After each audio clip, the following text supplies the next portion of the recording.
네, 성도님 안녕하십니까? 안녕하세요. 네, 수련회가 끝나고 이제 첫 주일인데요. 어제도 이제 가정교회 때 아무래도 수련회 이야기들을 이렇게 많이 나누게 됐던 것 같습니다. 수련회가 어떠셨습니까? 즐거우셨습니까? 네, 어제 이야기를 들어보니까 참 즐거우셨다는 분도 있으시고 또 괴로웠다는 분도 계시던데, 네, 같은 방에 이렇게 형제님들 주무시면서 코 고시는 분들 때문에 잠을 못 주무셨다는 얘기들을 전해 듣고 참 죄송한 마음들이 있었습니다. 그리고 이 스케줄이 또 딱 맞춰서 진행이 안 돼서 편안했다는 분도 계시고, 스케줄이 너무 늘어져서 좀 어려웠다 이러신 분도 들었고, 네, 그런 것들이 가능한 것이 교회니까 가능하지 않냐, 회사였으면은 참 어려웠겠다 이런 얘기들 하시는 것들 들으면서 참 또 준비가 미흡했구나 이런 생각을 또 들면서, 또 준비가 미흡한 것을 보면서 아, 저런 것들 내가 채워야 되는 부분이구나, 이렇게 또 교제하시는 성도님들 말씀에 참 감사가 됐습니다. 그래서 어제 이제 가정교회에서 교제하면서 수련회가 이번에 2박 3일로 진행을 하다 보니까 이제 교제가 이제 제대로 본물이 터질 듯 할 때 떠나오게 됐다, 그런 얘기들을 하더라고요. 그래서 이제 돌아와서 수련회 연장으로 계속해서 교제를, 수련회에서 뜨거웠던 그런 교제들을 나누면 좋겠다, 이런 교제를 했었는데요. 그래서 어떤 말씀을 교제할까 이런 생각을 하다가 수련회에서 나왔던 내려놓음이라는 주제를 가지고 계속해서 교제를 해도 좋겠다는 생각이 들어서 오늘은 내려놓음에 대해서 교제하겠습니다. 저희가 수련회 때 아브라함, 이삭, 야곱, 요셉까지 이제 봤기 때문에 다음에 나오는 모세에 대해서, 모세, 잠시만요. 조동현 선생님이 계획대로 잘 안 된다고 했는데 저도 계획대로 잘 안 돼요. 네, 됐습니다. 모세의 내려놓음에 대해서 교제하도록 하겠습니다. 첫 번째 모세의 내려놓음은 출애굽기 2장에 나오는 말씀입니다. 모세가 장성한 후에 한 번은 자기 형제들에게 나가서 그들이 고되게 노동하는 것을 보더니 어떤 애굽 사람이 한 히브리 사람 곧 자기 형제를 치는 것을 본지라. 좌우를 살펴 사람이 없음을 보고 그 애굽 사람을 쳐 죽여 모래 속에 감추니라. 2장 23절부터 25절은 여러 해 후에 애굽 왕은 죽었고 이스라엘 자손은 고된 노동으로 말미암아 탄식하여 부르짖으니 그 고된 노동으로 말미암아 부르짖는 소리가 하나님께 상달된지라. 하나님이 그들의 고통 소리를 들으시고 하나님이 아브라함과 이삭과 야곱에게 세운 그의 언약을 기억하사 하나님이 이스라엘 자손을 돌보셨고 하나님이 그들을 기억하셨더라, 이렇게 기록하고 있습니다. 이 장면에 대해서 히브리서 기자는 이렇게 이야기를 하고 있습니다. 믿음으로 모세는 장성하여 바로의 공주의 아들이라 칭함받기를 거절하고 도리어 하나님의 백성과 함께 고난받기를 잠시 죄악의 낙을 누리는 것보다 더 좋아하고 그리스도를 위하여 받는 수모를 애굽의 모든 보화보다 더 큰 죄물로 여겼으니 이는 상주심을 바라봄이라. 모세의 첫 번째 내려놓음은 세상에 대한 것들이었습니다. 성도님들 잘 아시다시피 모세는 이제 바로의 공주의 아들로 이제 자라났습니다.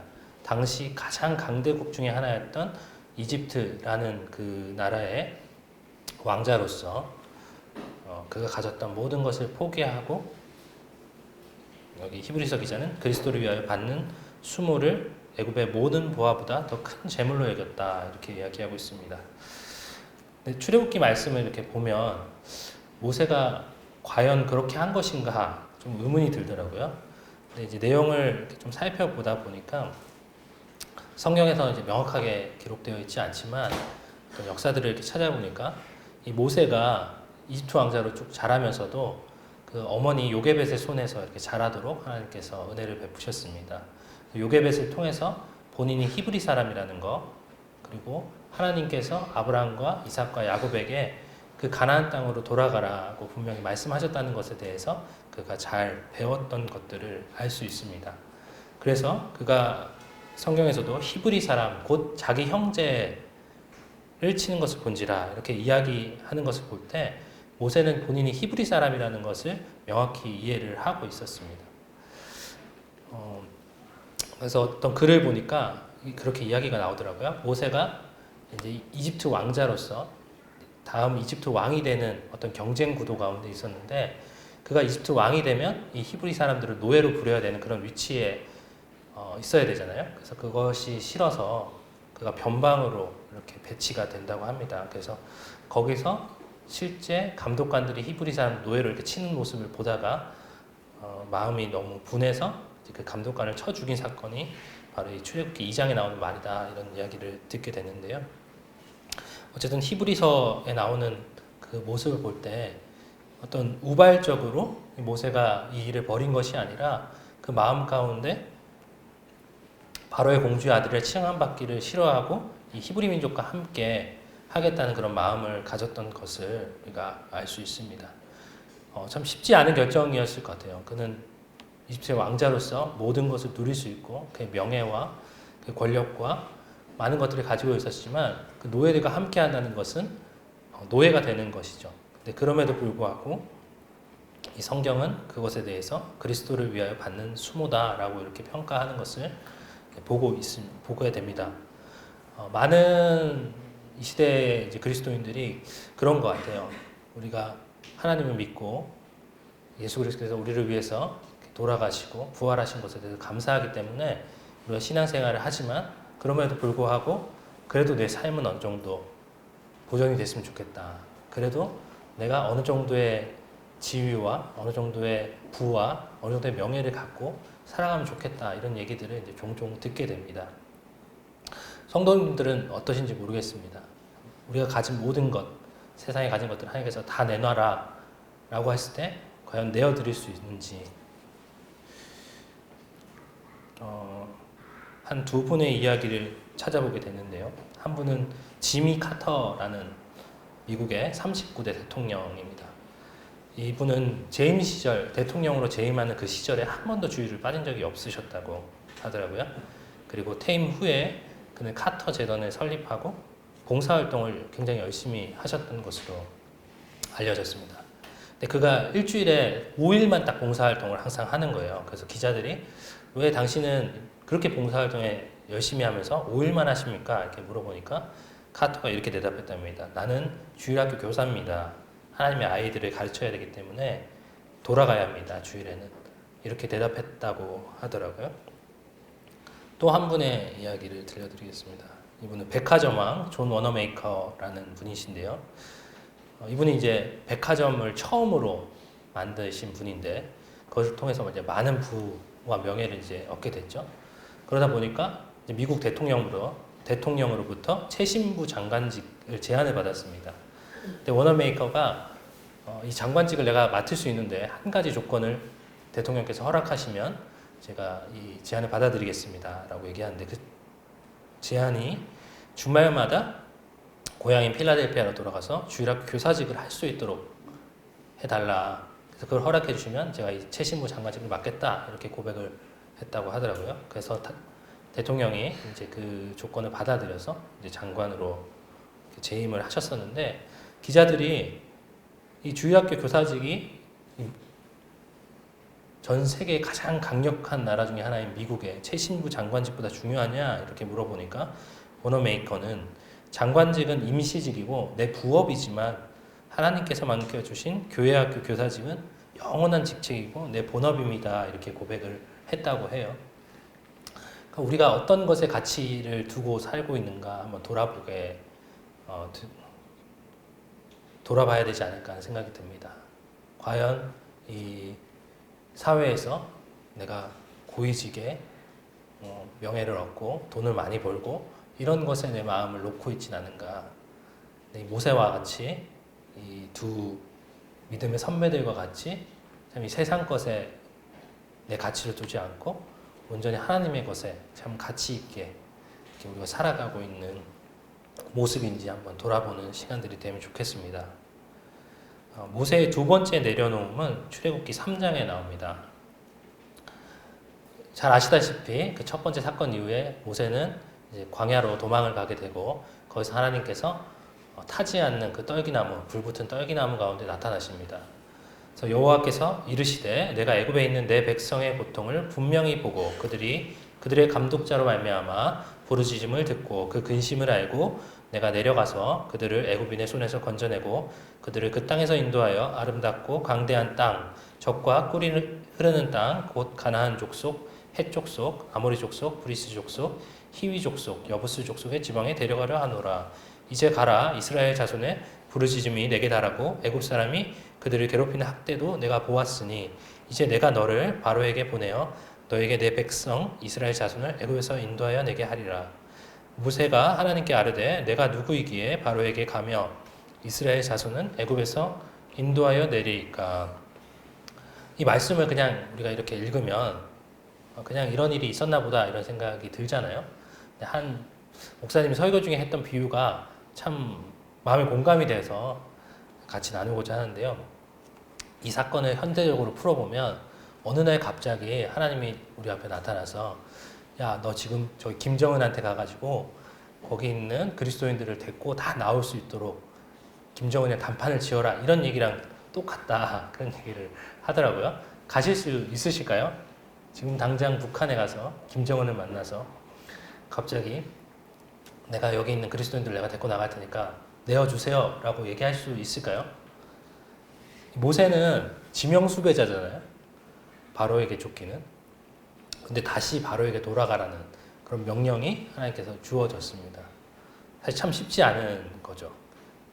그리고 이 모세의 대답이 그렇게 생각하면 이해가 됩니다. 내가 누구길래 바로에게 가며 이스라엘 자손을 애굽에서 인도하여 내리이까.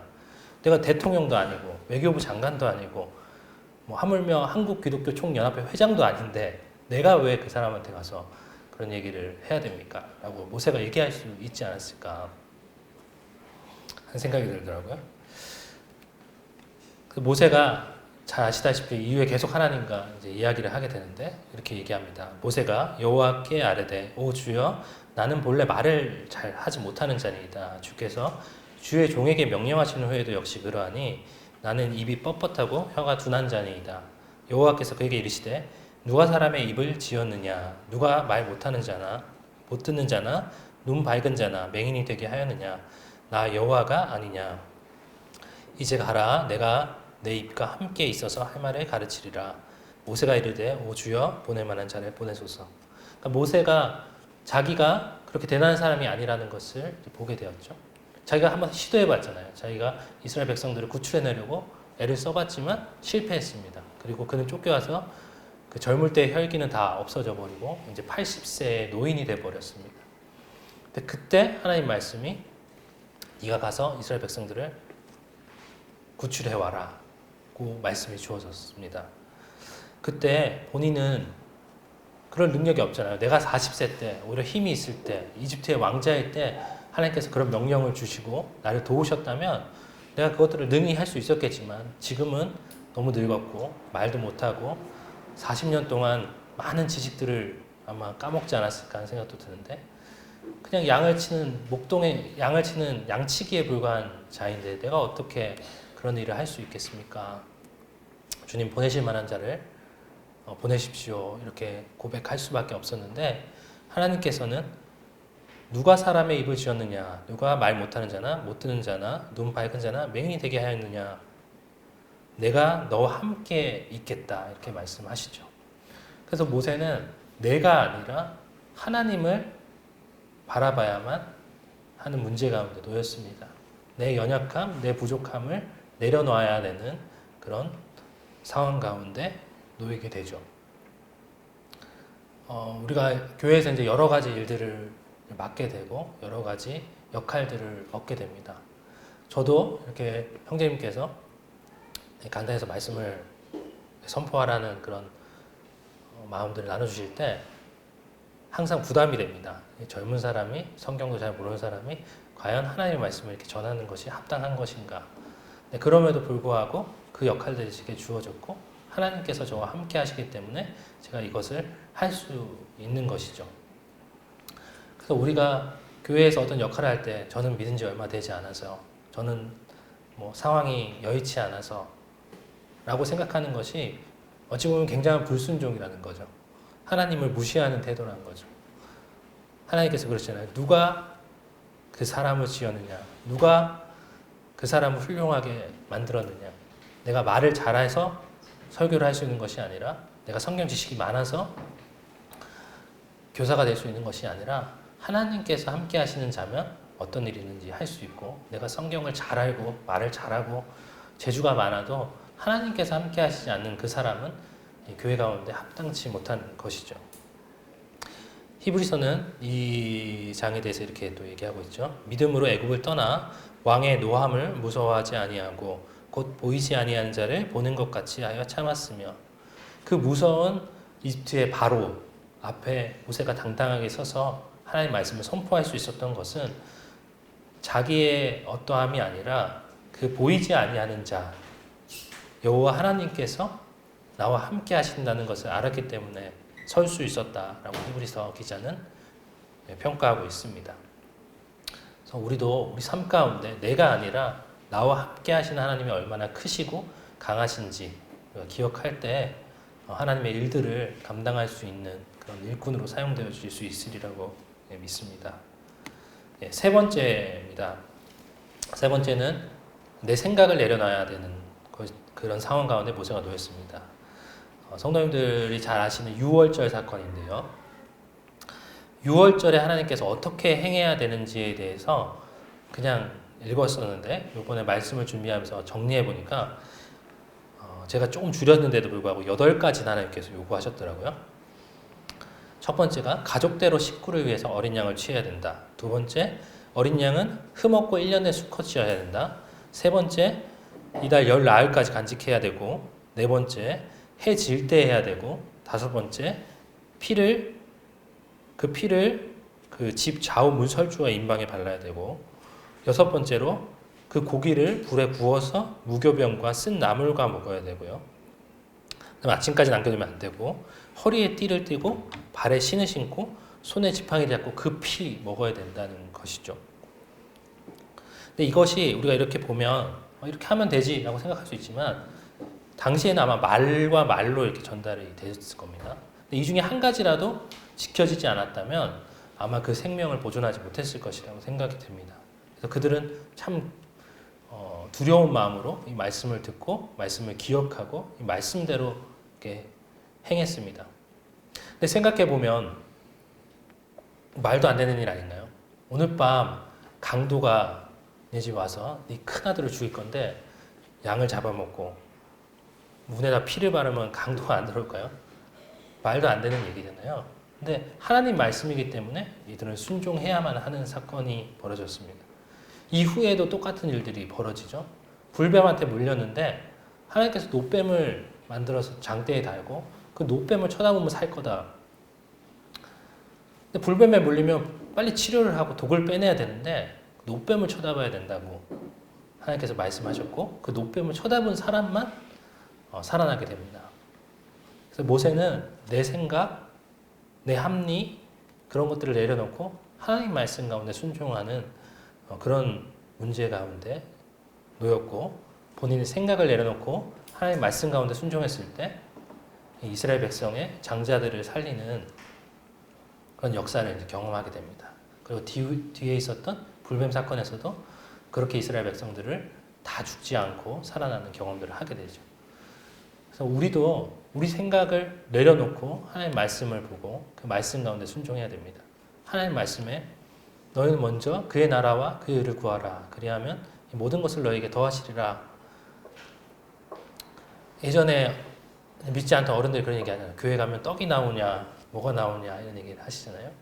교회 나오면 떡이 안 나오잖아요. 오히려 헌금을 내야 되잖아요. 그런데도 불구하고 우리가 그렇게 살 때 우리 삶이 정말 가난하고 정말 먹을 것이 없고 굶주리는 그런 상황 가운데 놓이지 않는 것은 하나님께서 그렇게 말씀하셨고 하나님께서 그 말씀하신 걸 순종하는 사람을 하나님께서 저버리지 않으신다는 것을 우리가 알기 때문이지 않나 하는 생각이 듭니다. 그래서 내 생각 가운데 내가 이렇게 살면 좀 더 나은 삶을 살 수 있을 것 같지만 그런 것들이 이제 인생을 많이 살아보신 선배님들은 이미 알고 계실 거고 저도 조금씩 깨닫고 있습니다. 제 삶 가운데 제 생각대로 삶이 이루어지지 않고 제 생각대로 사는 것이 좋은 삶이 아니라는 것을 인생 가운데 계속해서 경험케 하시더라고요. 이게 나이가 어릴수록 그걸 잘 모르니까 내 생각대로 인생이 이렇게 진행이 되면 참 좋은 삶을 살 수 있겠다 이런 생각을 하게 되지만 하나님께서 우리 삶 가운데 분명하게 이것들을 이렇게 물어보시는 것들을 보게 됩니다. 내 생각을 내려놓고 하나님 말씀 가운데 순종하는 그 사람을 얻어내기를 하나님께서 바라시기 때문에 이 생각을 내려놓는 일을 우리에게 반드시 요구하는 것을 저희가 알고 또 아직 어리신 분들도 경험케 되시리라 믿습니다.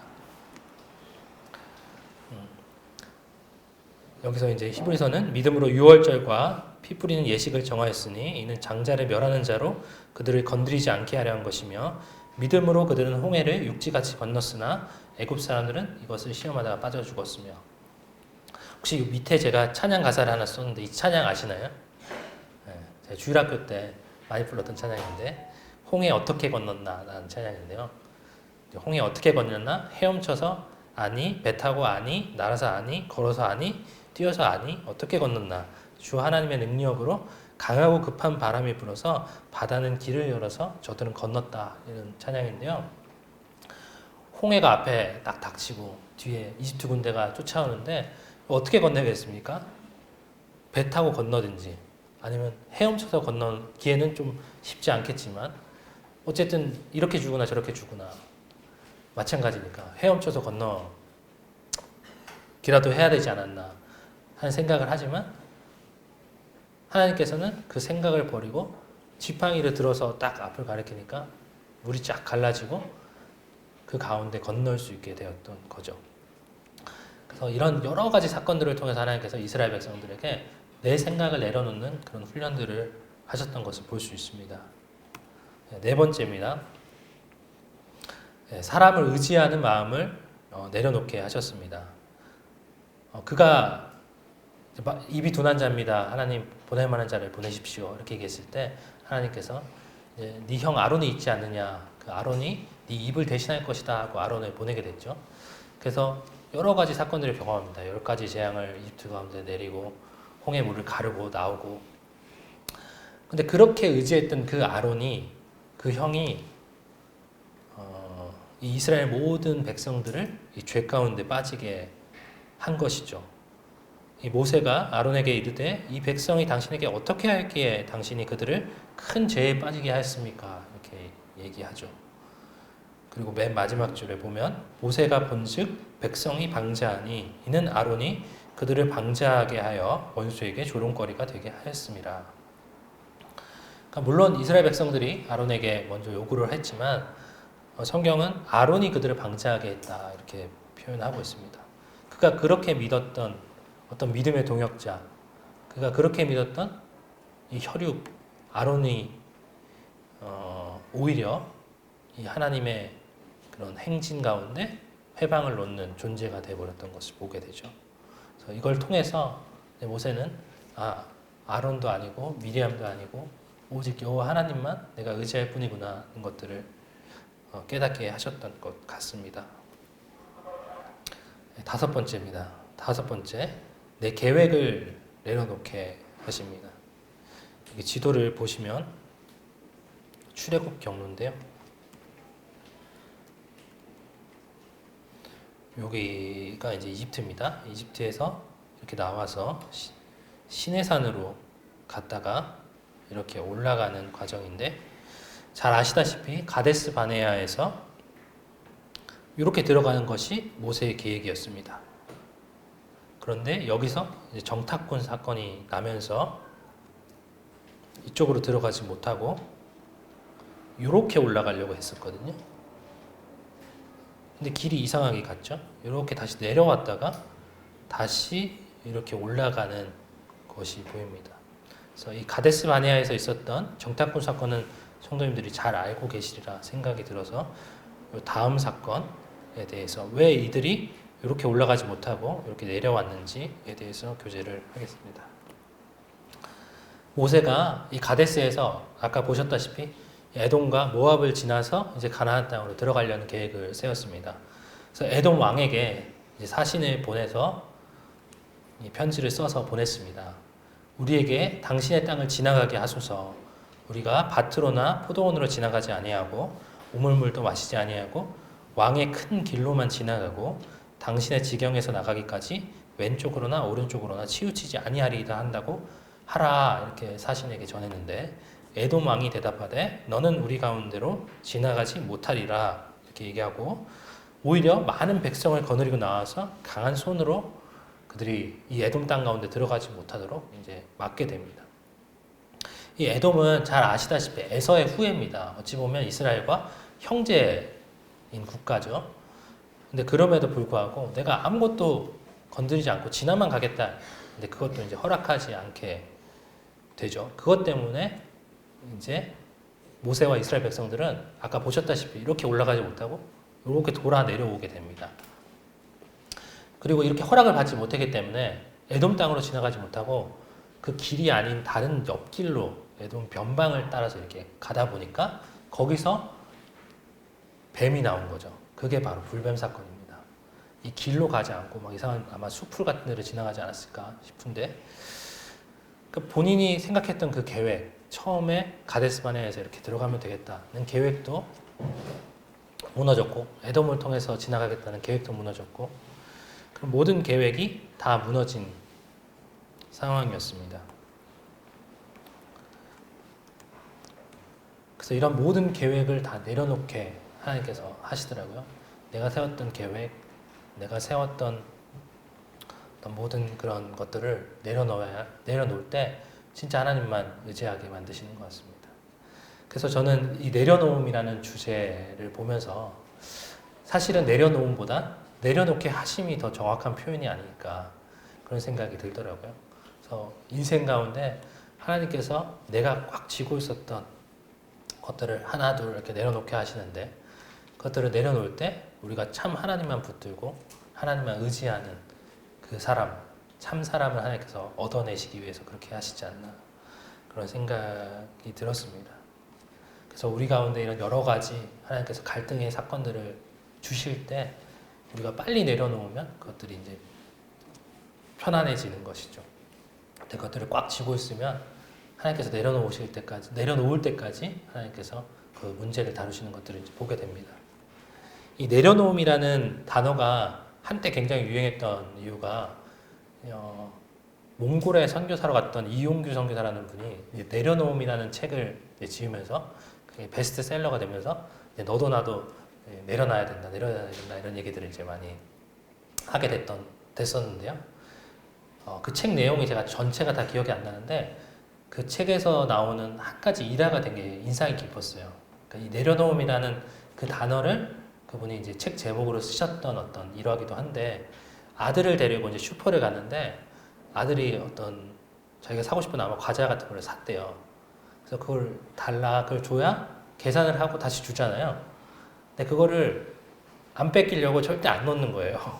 근데 그걸 계산을 해야 데리고 나갈 텐데 그걸 안 넣으니까 그 아이를 통째로 계산대에 올려가지고 계산을 하고 갔다. 그런 얘기를 보는데 그게 되게 인상이 깊더라고요.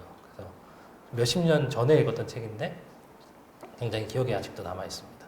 그래서 우리가 사는 그 인생 가운데서도 그걸 딱 내려놓으면 하나님께서 채워주시는데 이것만은 하나님 안 돼요 라고 그걸 붙들고 있으면 그런 부끄러운 꼴이 되겠죠. 계산대 위에 함께 올려버리는. 그래서 이런 여러 가지 사건들을 통해서 하나님 앞에 내려놓게 하시는 것들을 모세가 경험한 후에 그 마지막 모세의 모습이 굉장히 저는 인상 깊고 감동이 됐습니다. 그래서 이 마지막 내려놓음을 교제하고 오늘 말씀 마치도록 하겠는데요. 잘 아시다시피 이제 모세는 이 가나안 땅에 들어가지 못하게 됩니다. 그 무리바에서 있었던 반석 사건 때문에 그렇게 되는데 모세가 이제 신명기에서 이렇게 얘기하죠. 구하옵나니 나를 건너가게 하사 요단 저쪽에 있는 아름다운 땅, 아름다운 산과 레바논을 보게 하옵소서 하되 여호와께서 너희 때문에 내게 진노하사 내 말을 듣지 아니하시고 내게 이르시기를 그만해도 족하니 이 일로 다시 내게 말하지 말라. 너는 비스가 산 꼭대기에 올라가서 눈을 들어 동서남북을 바라고 내 눈으로 그 땅을 바라보라. 너는 이 요단을 건너지 못할 것임이니라. 너는 여호수아에게 명령하고 그를 담대하게 하며 그를 강하게 하라. 그는 이 백성을 거느리고 건너가서 내가 볼 땅을 그들이 기업으로 얻게 하리라 하셨느니라. 모세가 죽을 때 나이 120세였으나 그의 눈이 흐리지 아니하였고 기력이 쇠하지 아니하였더라. 어찌 보면 굉장히 억울한 일이잖아요. 자기는 이 가나안 땅에 들어가겠다는 그 소망을 품고 이 40년 동안 광야에서 이 말 안 듣는 이스라엘 백성들과 그들을 이끌고 이 요단 동편까지 왔습니다. 그냥 광야에서 편안하게 살고 있었던 그를 불러낸 것도 하나님이셨고 그를 그까지 인도하신 것도 하나님이셨는데 막상 그 앞에 도달했을 때 너는 들어가지 못한다. 그것도 내가 아니라 너희 때문에 내게 진노하사 내 말을 듣지 아니하시고 내게 이르시기를 그만해도 족하다 이렇게 말하고 있잖아요. 참 억울하고 하나님 앞에 불평불만을 할 수 있을 만한 그런 상황이지 않을까 생각이 듭니다. 대표적인 사람이 사울이 그랬었죠. 하나님께서 나를 왕으로 세우셨는데 그 하나님께서 그 주신 왕권을 놓치지 않고자 그 다음 왕이 될 다윗을 죽이려고 했던 것들을 보는데 이 모세는 그 인생 가운데 하나님께서 이렇게 쭉 다뤄오시고 내려놓게 하셔서 그런지 군말하지 않고 하나님 말씀에 순종해서 자기가 가졌던 그 리더십을 여호수아에게 이양하고 그는 단지 이 비스가 산 꼭대기에 올라가서 그 산을 바라보는 것으로 이렇게 만족하는 것을 보면서 와, 좀 정말 그럴 수 있을까? 참 하나님께서 주신 건데 하나님께서 그걸 다시 찾아가실 때 내가 참 군말 없이 내놓을 수 있을까? 우리 요나에서도 내가 오늘 그 피었다 지는 그 자기에게 그늘이 되었던 그 풀 하나에도 이렇게 역정을 내는데 내가 이 니느웨 사람들을 아끼는 것이 합당하지 않겠냐 이렇게 하나님께서 말씀하시는데 우리가 이제 그런 존재잖아요. 모든 것이 하나님으로부터 왔지만 하나님께서 그걸 다시 찾으실 때 그것들을 아쉬워하고 아까워하고 그것들을 내놓지 못하는 제 모습을 보는데 참 이 모세의 그 마지막을 볼 때 참 너무나도 감동이 되고 참 아름다운 모습이었습니다. 성경에서도 이 120세 때 그가 죽었는데 그의 눈이 흐리지 아니하였고 기력이 쇠하지 아니하였다 이렇게 표현하고 있죠. 참 이 모세의 이런 생애들을 보면서 참 그 생애를 이렇게 하나님께서 다뤄오실 때 그가 여러 가지 어려움들을 겪었지만 그 가운데 이렇게 순종했었고 그 순종한 마지막이 참 이렇게 아름다웠던 것들을 보면서 참 우리의 인생 가운데 하나님께서 무엇을 내려놓기를 원하시는가 우리가 수련회 기간 동안 이렇게 돌아봤었는데 이 수련회가 끝나고 다시 돌아와서 잊지 않으셨는지 모르겠습니다. 다시 한번 우리 삶 가운데 하나님께서 요구하시는 것 내려놓게 하시는 것이 무엇인지 한번 살펴보고 내려놓을 때 하나님께서 그걸 채워주시고 우리를 이렇게 평가해 주시기 원합니다. 우리 눈이 흐리지 아니했고 그 기력이 쇠하지 아니하였다. 그래서 우리 마지막에 모세와 같이 참 아름답기를 바라는 마음이 있습니다. 이상으로 말씀 마치겠습니다.